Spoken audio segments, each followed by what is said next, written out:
बढ़ते अगली खबर की ओर, जहां समाजवादी पार्टी प्रमुख अखिलेश यादव ने लखनऊ में प्रेस कॉन्फ्रेंस कर महिला आरक्षण विधेयक पर सफाई दी। उन्होंने कहा कि ना तो वे खुद और ना ही उनकी पार्टी महिला आरक्षण के खिलाफ है। प्रेस कॉन्फ्रेंस में उन्होंने केंद्र सरकार और बीजेपी पर तीखा हमला बोला। उन्होंने कहा कि बीजेपी की मंशा गलत थी। उन्होंने इस दिन को ऐतिहासिक दिन बताया और साथ ही कहा कि सरकार को अब सत्ता में बने रहने का नैतिक अधिकार नहीं है। अखिलेश ने कहा कि महिला आरक्षण बिल की हार बीजेपी की हार है। वहीं बीजेपी और एनडीए के सहयोगी दलों ने भी सपा पर पलटवार किया और कहा कि समाजवादी पार्टी लोहिया के विचारों को भूल चुकी है, इसलिए पार्टी ने महिला आरक्षण बिल का विरोध किया। न सोच विचार की, न घूमने फिरने की, न पहनावे की, जिसका उदाहरण इनके दकियानूसी पुरातन पंथी रूढ़िवादी रंगे पुते लोगों के उन विरोध और प्रदर्शन में दिखता है, जो अक्सर मुंह छिपाकर हाथों में डंडे लेकर के स्कूल कॉलेजों में, सार्वजनिक स्थलों में, पार्क में, रेस्टोरेंट में और यहां तक कि लोगों के घरों में अपनी कुछ तथाकथित प्रथाओं को बचाने के लिए हिंसक हो जाते हैं। और जब इनका विरोध होता है तो ये तुरंत तितर बितर होकर भूमिगत हो जाते हैं।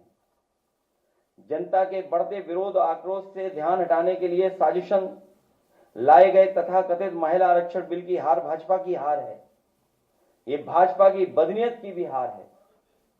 भाजपा का हर प्रयास, हर बिल या तो कुछ लोगों को फायदा पहुंचाने के लिए होता है या समाज को बांटने का छल छलावा होता है।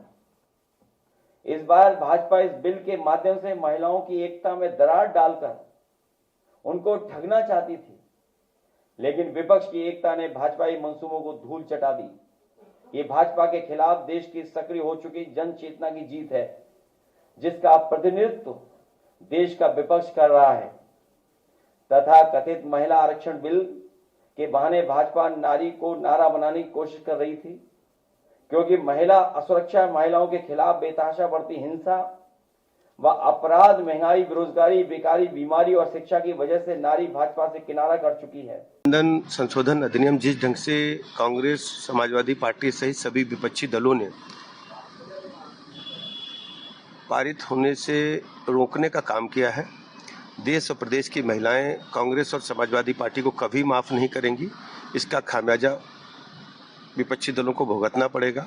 देश की आधी आबादी को उसका हक जो आदरणीय प्रधानमंत्री नरेंद्र मोदी जी देने जा रहे थे, उसको खड्डे में डालने का काम समाजवादी पार्टी कांग्रेस ने किया है, जो देश के विकसित भारत के संकल्प को पूरा करने में बहुत बड़ी बाधा है। देखिए, जितना बड़ा पाप कांग्रेस ने, सपा ने, टीएमसी ने और जितनी भी इंडिया अलायंस पार्टी ने किया, ये पाप से नारी शक्ति, देवी शक्ति और ये देश की महिला कभी उनको माफ नहीं करेगी। मैं दावे के साथ, ये लोगों ने अधिकार छीना है महिलाओं का, इन्होंने बेटियों का अधिकार छीना है। इतना बड़ा देश, 140 करोड़ की आबादी, 70 करोड़ महिला, सोचिए गोरखपुर की आबादी 50 लाख से ज्यादा, परसिमन होता है एक बेटी को यहाँ। कांग्रेस, समाजवादी पार्टी और दल 40 साल से रोड़ा बने हुए हैं महिला आरक्षण को लेकर के।